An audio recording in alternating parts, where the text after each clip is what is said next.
আব্বা সূর্য দিনে মানে কেতে ওঠে? তা কখন উঠবে? কেন রাত্রি? দিনে মানে কি সূর্য আমাদের কাজে লাগে? কেন কাজে লাগে না কেন? দিনে মানে তো এমনি আলো থাকে, রাত্রি তো আলো থাকে না, তাহলে রাত্রি উঠলে ভালো হয় না? আব্বা আর একটা কথা। আবার কি কথা? এই যে মানসি কয় আমার ইজ্জত চলে গেল, তা ইজ্জতটা চলে যায় কনে যায়? আব্বা এ কথা নাই, বাদ দিলাম, আর একটা কথা আছে। কয়া এই যে কাজী সাহেব মানসির বিয়ে পড়ায়, কাজী সাহেবের বিয়েটা পড়ায় কিনা? আব্বা আরো কিছু কবি? হ্যাঁ আব্বা। তা কয়া। আব্বা এই যে মানসি জন্মদিন পালন করে, তো জন্ম রাত পালন করে না কেন?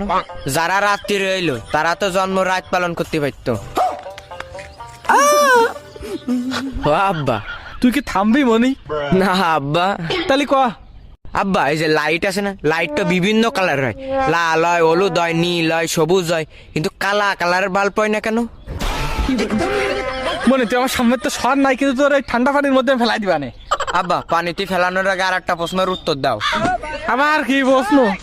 আব্বা জিলেপি যদি একা বেকা নয় যদি সোজা হইতো, তাহলে জিলেপির নাম কি হইতো? আর আব্বা এই যে শিয়াল মুরগি ধরে, এই মুরগি এই যে আমরা রাইন্দে খাই, তা শিয়াল কাঁচা খাই কেন? আর আব্বা এই থাম। না থামবো না। তাহলে কয়া। বিষে যদি মিয়াত না থাকে, ওই বিষ খেলে কি মানুষ মরিয়ে যায়? আব্বা এটা শেষ কথা। এই যে আমরা চোখ দিয়ে সবকিছু দেখতে পারি, কিন্তু চোখের ভিতর কিছু গিলি এটা দেখতে পারি না কেন?